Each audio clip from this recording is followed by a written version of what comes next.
Port du Sénégal, dépositaire des droits et obligations de l'État sur la concession avec le port minéralier de Bargny.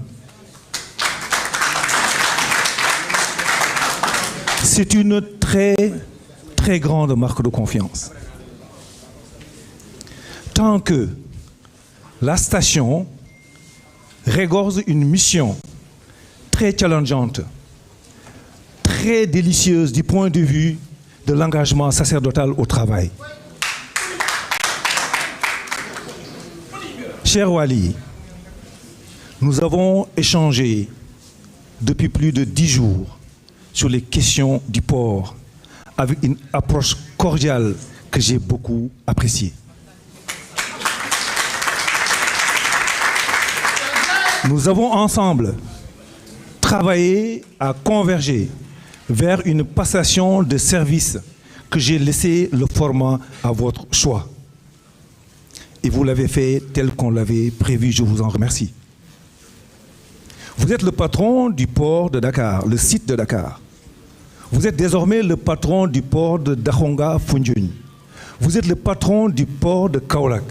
Vous êtes le patron du port de Ziguinchor et de sa filiale Carabane. Vous êtes le patron du port de Saint-Louis. Vous êtes le patron de tous les ports de pêche du Sénégal. Vous êtes le patron des ports de plaisance du pays. Vous êtes aussi le patron de la gestion en matière de transfert de droits et obligations du port de Bargny-Sendou. Sur vos épaules reposent désormais 95% de nos échanges extérieurs. Sur vos épaules reposent désormais 90% de nos recettes douanières.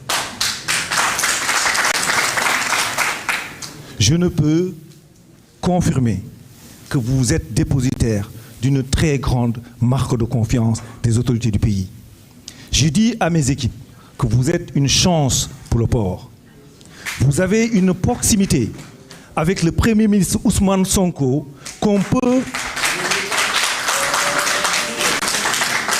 Vous avez une proximité avec le Premier ministre Ousmane Sonko qu'on peut valablement comparer à celle que j'avais avec le président Macky Sall.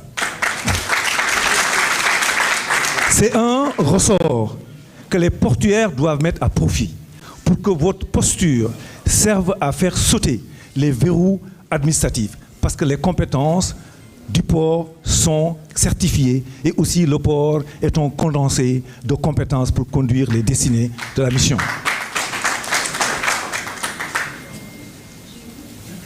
Nous étions le 7 octobre 2022.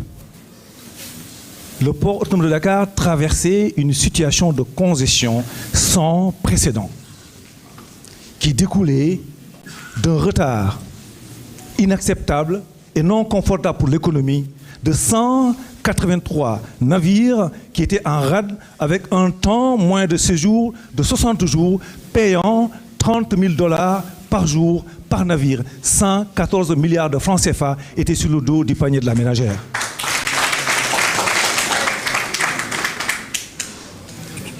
Pour éviter que cette contre-performance soit répercutée sur la vie chère, l'État subventionnait toutes les 4 semaines 11 milliards au secteur privé pour pouvoir juguler cette contre-performance. C'est dans ce contexte que le président Macky Sall m'avait confié cette mission avec 3 priorités majeures. Éradiquer rapidement la congestion portuaire. Ça a été fait en 3 semaines depuis le 11 novembre 2022. Plus aucun navire ne séjourne en rade plus de 5 jours. La deuxième mission était celle de démarrer le projet du port de Ndayane, qui a commencé ses négociations pour trouver un véhicule contractuel depuis 2016. Nous sommes venus, avec l'aide de Dieu et l'intelligence de la communauté portuaire et leur engagement, nous avons pu démarrer le port de Ndayane le 1er avril 2023. L'agenda est de livrer ce port le 2 avril 2027. Avec l'acharnement des équipes, nous avons gagné 1 an dans le planning. Monsieur le directeur général, je vous ai expliqué tout à l'heure que le port de Ndayane est possible d'être rendu à date en fin décembre 2026. Nous avons convenu ensemble que c'est un chantier important. Il n'est pas acceptable avec un taux de croissance de notre trafic, moins par année de 6 à 9%, qu'on continue à sortir de Dakar 2000 camions par jour. Ce n'est pas tenable. On a regardé ensemble. Ce que nous avons fait a permis au port de retrouver la voie de la performance. Plus de 112 navires ont changé leur voie maritime pour venir accoster à Dakar, transiter leurs marchandises par le Mali au lieu d'aller à Abidjan, ni aller à Togo. Au Togo, pardon. Ce sont les signes révélateurs d'une gestion inclusive, d'un management dont le sacerdoce reste simplement la religion au travail. Je tenais alors, pour cela, à remercier la communauté portuaire, notamment les cadres et les employés du port, toute la famille portuaire, les collaborateurs du port, quelle que soit leur position dans l'organisation hiérarchique.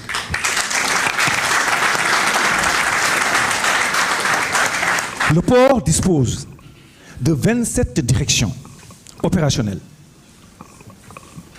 7 cellules qui reportent au directeur général.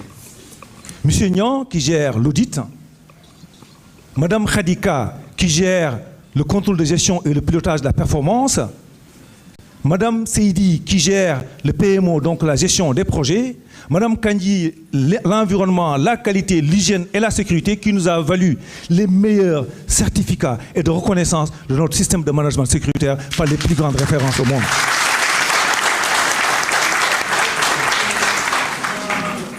Mme Binta Diop qui gère la cellule direction, communication stratégique qui nous a valu aussi une belle vitrine pour amener aux Sénégalais, dans les familles les plus reculées, l'image d'un port performant et non la caricature d'un corps malade. Les Sénégalais, dans leur carte mentale, comprenaient du port le transitaire, le commerçant et le douanier. Le port, c'est énormément de portefeuilles de compétences dédiées à l'exploitation et à la logistique maritime internationale. Les Sénégalais savent aujourd'hui c'est quoi un lamaneur. Ils savent aujourd'hui c'est quoi un pilote. C'est ce qu'on a fait pendant 18 mois, 20 mois, j'allais dire, pour pouvoir amener l'image du port raffinée et épilochée pour qu'on puisse respecter les portuaires dans leur dignité. La relation avec les partenaires justifie la création d'une cellule de partenariat stratégique et de coopération internationale portée par Hamid Sy, qui justifie les relations avec les administrations, mais aussi les organismes internationaux qui doivent donner une reconnaissance institutionnelle à notre port et développer les grands partenariats. Le port, c'est aussi l'Interland. Donc, Mamadou Abdoulaye Seck gère cette cellule-là. Voilà les 7 cellules qui reportent au directeur général, qui ont pour mission d'encadrer ces parties du port. Vous avez sous votre responsabilité le secrétariat général, Matar Diallo, qui est un magistrat hors hiérarchie, qui vient rejoindre l'équipe portuaire. Je disais qu'il est 80% portuaire et plus 80% du secteur, il est 160% portuaire.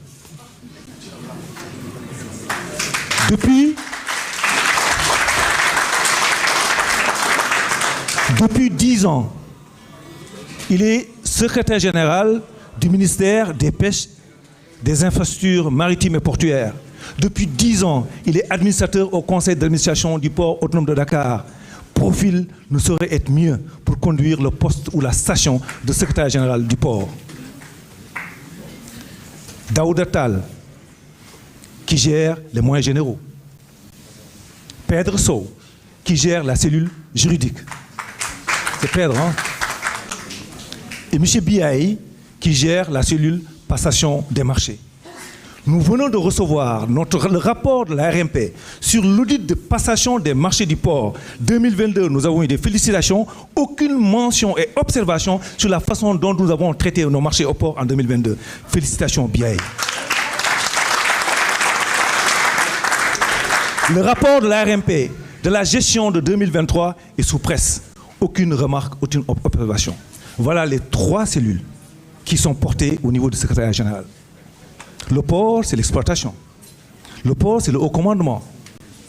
Nous nous sommes adossés les services d'un colonel, d'un capitaine de vaisseau, colonel de la marine Ibrahima Diao, qui est venu de la marine et qui prend les commandes du haut commandement, commandant du port autonome de Dakar. Il est 80%, il est 60% secteur, 40% portuaire. Depuis son entrée, il est aujourd'hui 100% portuaire. Il gère au quotidien, avec ses équipes,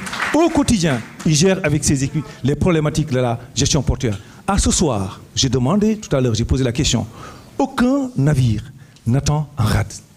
À ce soir, le Sénégal sort du mois d'avril avec 7000 conteneurs vides dans le pays.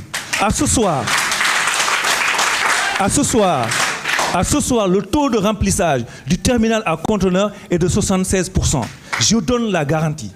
D'ici décembre, on se donne rendez-vous avec vos équipes. Il n'y aura plus jamais de congestion au port. Dès qu'on rentre au mois de mai, avec 76% du taux de remplissage du terminal à conteneurs, moins de 13 000 conteneurs vides dans le pays, la fluidité est consacrée. Je le dis sous le contrôle des acteurs.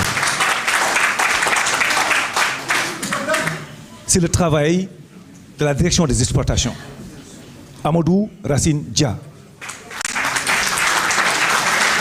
C'est le travail de la capitainerie. Commandant Elhadj Thierno Barro, qui conduit de main de maître les équipes de la capitainerie. Nous avons, avec nos équipes, été capables d'accoster dans des conditions extrêmement rigoureuses 2 navires de grande capacité au port de Bargny-Sendou. Pour la première fois dans l'histoire du Sénégal, des pilotes de ce pays ont pu accoster des navires de cette capacité dans un autre port. C'est la consécration d'un second port principal. Le centre opérationnel polyvalent, le commandant Bass, qui a consacré la sécurité avec ses équipes, les gardes-côtes américaines ont fait 2 séjours au Sénégal. Ils ont certifié que le Sénégal est le port le plus sûr et le plus sécur de la côte ouest africaine avec le référentiel ISPS.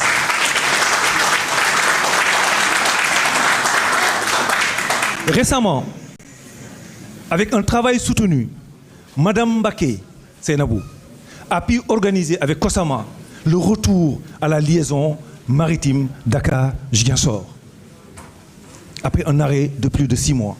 Elle aussi, elle dépend du haut commandement. Ce sont ces 4 départements. Alors nous avons maintenant les directions. Ibrahima Sow, directeur commercial. Il gère la partie relations avec les clients, l'interland et la représentativité du port. Mohamedou Ly qui gère la partie direction, revenus et patrimoine. Mapate Gueye, promotion interne qui a pris en charge la facturation. Et nous avons aussi Ousseinou Ndiaye, directeur technique et du développement des ports. Il a en charge désormais, par ses compétences techniques et son équipe, de délivrer le port de Ndayane qui a maintenant dépassé le stade des véhicules contractuels et le stade de la contractualisation juridique. Nous sommes dans le béton, dans le ciment, dans le dragage. Ousseinou, vous avez cette mission à côté du directeur général pour livrer le port. Nous avons Babacar Niang, directeur financier et comptable, qui assure au quotidien, avec nos 2 régies financières, patrimoine et facturation, pour gérer ces questions-là. Nous avons aussi Momad Ngari Ba, une référence en la matière. Momar assure la stratégie et le suivi des concessions. Je sais, monsieur le directeur général, vous avez un penchant très rigoureux, assez précis sur la question de la revue des contrats de concession. On a préparé les dossiers qu'il faut et je pense qu'avec Momad Ngari Ba et son équipe, vous êtes en de bonnes mains pour tenir l'agenda. Pape Mas Diallo, le directeur du digital. Voilà les directions qui dépendent du haut commandement et qui seront sous votre responsabilité. Nous avons 2 structures attachées. La liaison maritime Dakar-Gorée, qui réceptionne en train de finaliser au niveau de la liaison avec son renouveau, avec beaucoup de changements, avec la nouvelle chaloupe Boubacar Joseph Ndiaye, qui a déjà transporté 25 000 passagers de la liaison Dakar à Gorée. Nous régulons aussi la remise à niveau des chaloupes existantes, Kumba Castel et Ber. Ibrahima Sissoko, Faré Balise, a conduit les études bathymétriques pour pouvoir rendre possible, à travers la COSAMA, la liaison maritime Dakar-Ziguinchor. Voilà les 27 directions opérationnelles qui fonctionnent avec un maillage sérieux des 500 autres cadres du port autonome de Dakar, avec SOG et son équipe. Nous avons des cellules dynamiques qui, au quotidien, opèrent à la réflexion. C'est ça le secret, la clé de nos succès. J'étais le seul qui était nouveau au port. On a fait les performances que vous voyez aujourd'hui avec l'équipe que j'ai trouvée ici. Les seuls recrutements nouveaux étaient procédés à des postes vacants. Monsieur le directeur général, vous avez une belle équipe. Ils ont besoin d'un chef et une direction. Et je sais que vous pouvez inspirer la performance et le résultat.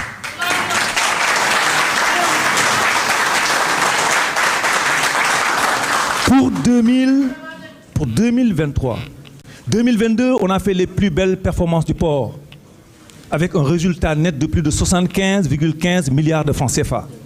Nous avons distribué des primes de rendement et des primes de productivité.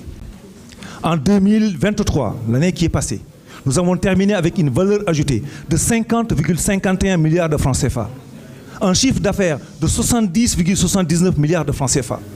Nous avons fait un résultat d'exploitation de 10,38 milliards de francs CFA et un résultat net, excusez-moi du peu, de 13,93 milliards de francs CFA. Le port autonome de Dakar est une institution qui fonctionne et qui est saine financièrement. Nous avons injecté dans la priorité consacrée par le plan d'urgence à la réhabilitation des infrastructures portuaires. Les quais 41-42 ont été réhabilités, payés à 100%, livrés.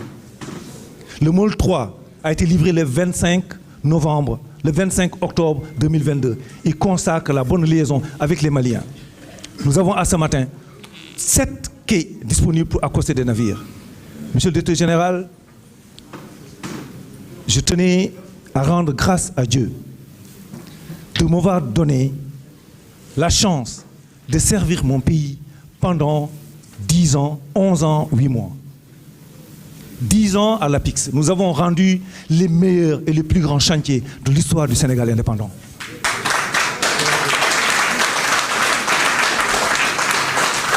Le train express régional est à son 60 millionième passager.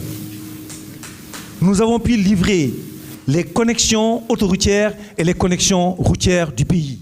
Nous avons consacré, avec l'aide de Dieu, le hub aéroportuaire avec l'implication de l'APIX au niveau de l'AIBD.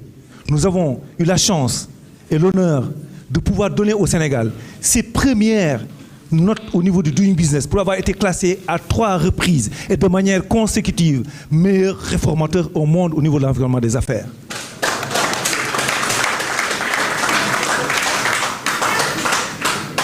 Sous ce rapport, je remercie ma famille, ma femme et mes enfants qui ont eu la patience, la résilience de pouvoir supporter mon engagement sacerdotal au travail, qui ont pu être privés de ma présence pendant ces années de mission parce que la mission était exaltante.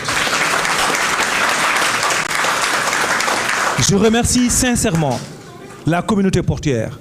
Je remercie la communauté portuaire, les employés du port, les cadres du port, les syndicalistes, les partenaires sociaux du port, avec lesquels on a finalisé les contours les plus dimensionnants de la convention collective, ce qu'on appelle le chantier social.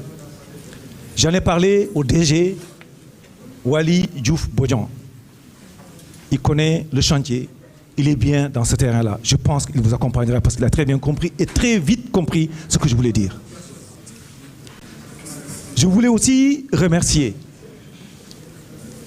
les acteurs économiques du port, le collectif des commerçants, des transitaires, des transporteurs, les manutentionnaires, donc DP World, les lignes maritimes, qui ensemble ont bossé avec nous de manière robuste et soutenue pour pouvoir sortir du port des difficultés que nous avions connues l'année dernière.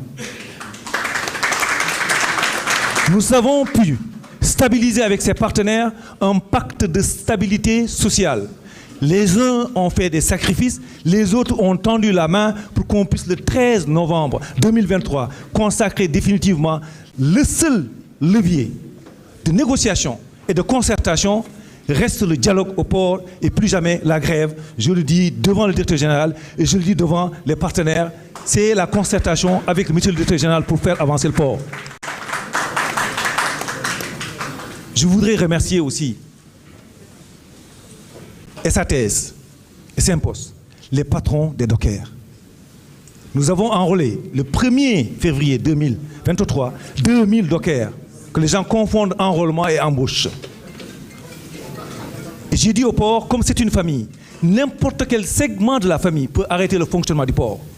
Autant une ligne maritime, autant un docker pour arrêter le port. C'est la concertation. Ce que j'avais dit quand je suis arrivé le premier jour, c'est une communauté de destin composée d'acteurs solidaires qui ont la même compréhension de leur mission. C'est ça le port autonome de Dakar.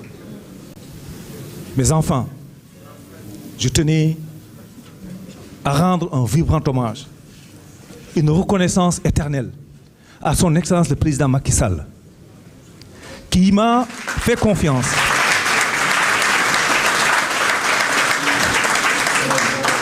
Qui m'a fait confiance pendant 11 années durant à des stations hautement stratégiques de ce pays. Je remercie et je rends grâce à Dieu de m'avoir permis de rendre une copie propre en tout terroir.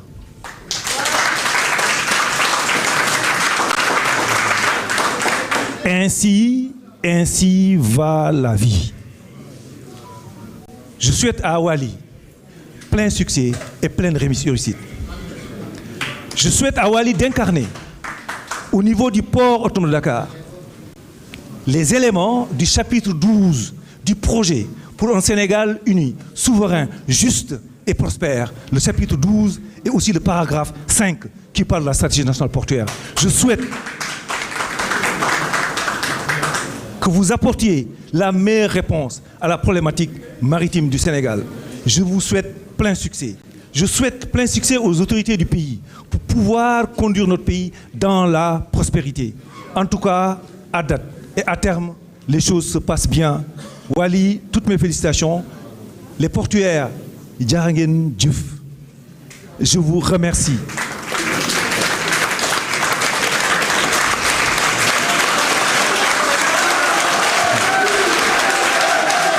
Dans le contexte actuel, remercions, rendons grâce à Dieu dans le contexte d'un changement de régime. Se mettre ici à parler à côté de Wally Bodian dans un climat apaisé, rendons grâce à Dieu. Nous sommes des républicains et nous allons accompagner notre pays. Wally, toutes mes félicitations et je te souhaite plein succès, je te souhaite pleine réussite. J'ai été long, j'ai même été très long. Je suis un passionné du travail, je suis un passionné de mes missions. La copie a été propre et je vous remercie.